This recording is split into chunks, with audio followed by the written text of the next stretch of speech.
So I don't think people realize how stressful it is being a gig worker in 2026. I've been doing gig work for damn near 10 years full time, and this is the worst that I've ever seen. So we have to basically fight with the companies just so that way they could pay us a decent wage for completing deliveries and orders and everything like that, even though we go above and beyond and literally have to shop items a lot of this. We also have to fight with customers because they don't understand what we do and like the type of work that we do, and there's a lot of people out there that think it's completely acceptable to not tip, which tips are not, they're misclassified as tips. They're actually a bid for service, i.e. the driver payment. But anyways, back on topic, there's a lot of people that are out there that think it's completely acceptable to not have to tip or pay your driver for completing a luxury service such as grocery shopping a 100-item grocery order and delivering it to your front door. We also have to compete with and fight with other drivers who are not your friends. They're basically competition because orders are getting sent out all at the same time, and their orders are extremely scarce nowadays in 2026. So you basically have to fight other drivers and other drivers that are using bots and other apps that snatch orders away from you. So it's not a fair playing field for us that do things ethically and have been doing it for a long time. So you basically have to fight for orders. It's literally like a war field out here, every man for himself when it comes to trying to get orders. And they're so hard to come by to where you have to either accept lowball orders or not pay your bills for the week. And then on top of that, we have to deal with high miles, high items, and low pay when it comes to orders, which is extremely frustrating, especially when you know your worth and you know the type of quality service and customer service that you bring, and then you still have to take these high miles, high items with low pay orders, or you just don't get paid.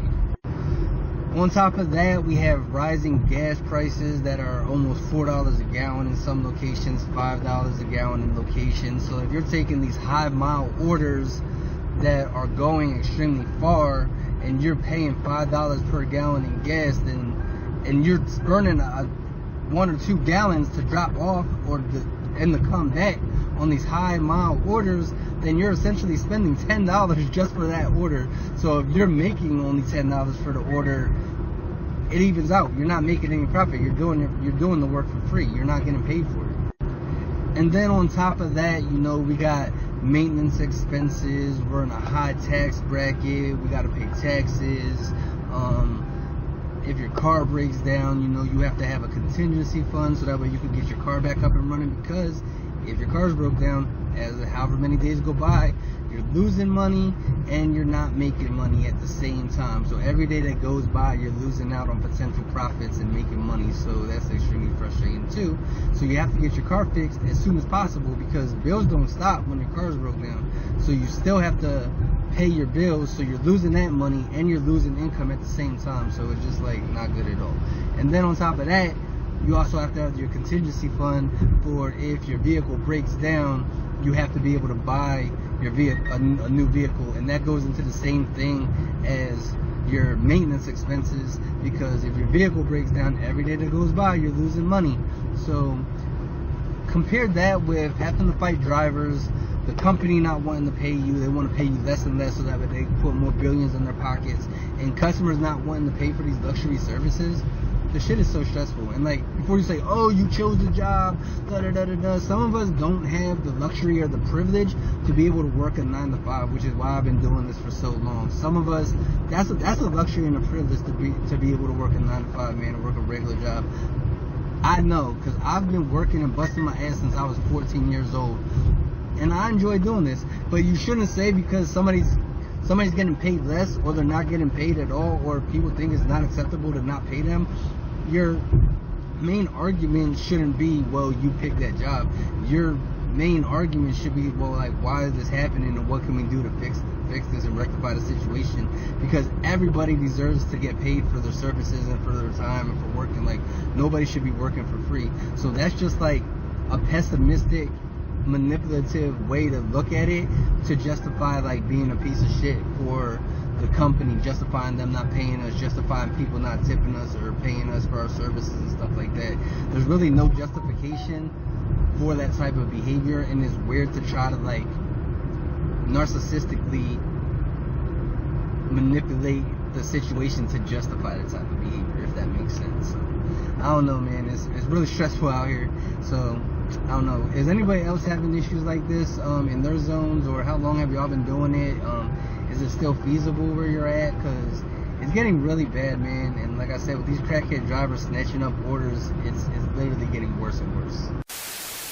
Have you ever noticed something? A few years ago, everybody was talking about side hustles. Drive for Uber, deliver with DoorDash, shop for Instacart. It sounded like freedom. Work when you want. Be your own boss. Make extra money. But lately, I've been seeing a different conversation. People are waiting hours for orders, driving farther for less money, putting thousands of miles on their cars, working longer days just to make what they used to earn in half the time. And it got me thinking. Maybe the real problem isn't the gig economy. Maybe the real problem is depending on someone else's platform for your income. Don't get me wrong. For some people, gig work can still be useful. If you need temporary income or you're trying to bridge a financial gap, it can absolutely serve a purpose. But here's the question I started asking myself. What happens when the app changes? What happens when more drivers sign up? What happens when demand slows down? What happens when an algorithm decides you're getting fewer opportunities? When someone else controls the platform, they also control the opportunity. That's a tough position to build your future around. As I got older, I realized something. I wasn't looking for another job. I wasn't looking for another app. I wasn't even looking for another hustle. I was looking for ownership. Ownership of my time, ownership of my skills, ownership of my customers, ownership of my future. Because skills stay with you. Platforms don't. Companies change, markets change, technology changes. But once you learn how to solve real problems, nobody can take that knowledge away. That's why I've become a big believer in investing in yourself before chasing the next opportunity. Learn marketing, learn sales, learn AI, learn software, learn content creation, learn copywriting, learn how businesses actually attract customers. Those are skills you can take anywhere. And once you develop those skills, something interesting happens. You stop asking, what app should I work for? You start asking, what problem can I solve? That question changes everything. Think about it. Every successful business exists because it solves a problem. Someone helps businesses get customers. Someone builds websites. Someone creates software. Someone manages advertising. Someone writes content. Someone designs graphics. Someone teaches, someone consults, someone helps people relocate, someone builds direct mail campaigns. The money follows the value, not the other way around. That's the path I'm personally taking. I'm building software, I'm creating content, I'm writing blogs, I'm learning AI, I'm documenting different business models, I'm testing marketing strategies, and yes, one of those business models is direct mail, not because I believe it's a magic solution, but because I believe it's another legitimate skill and business model worth learning and testing. I'm documenting the process as I go so people can see what's working, what I'm learning, and the adjustments I'm making along the way. The goal shouldn't be escaping one job just to become dependent on another app. The goal is building enough skills that you always have options, more flexibility, more freedom. The economy will change, technology will change, companies will come and go. But if you become someone who consistently solves problems, you'll always be valuable somewhere. And that's a much stronger foundation than hoping the next order pops up on your phone. If you're watching this because you're tired of the uncertainty, maybe don't spend all your energy looking for the next gig. Spend some of that energy learning a skill that can become a business. That investment can continue paying you long after today's trends have changed. If you're looking for a genuine way to build another income stream from home, I've put together information about one of the business models I'm personally building called Mailbox Money Blueprint. You'll find the link in the description below. And if you'd rather ask me questions before looking at it, that's perfectly fine too. My email address is right here on the screen. Whether you decide it's for you or not, my goal is simply to share what I'm learning, document the journey honestly, and hopefully help you discover more options for yourself. If that sounds like the kind of content you're interested in, subscribe, follow the journey, and I'll see you in the next video.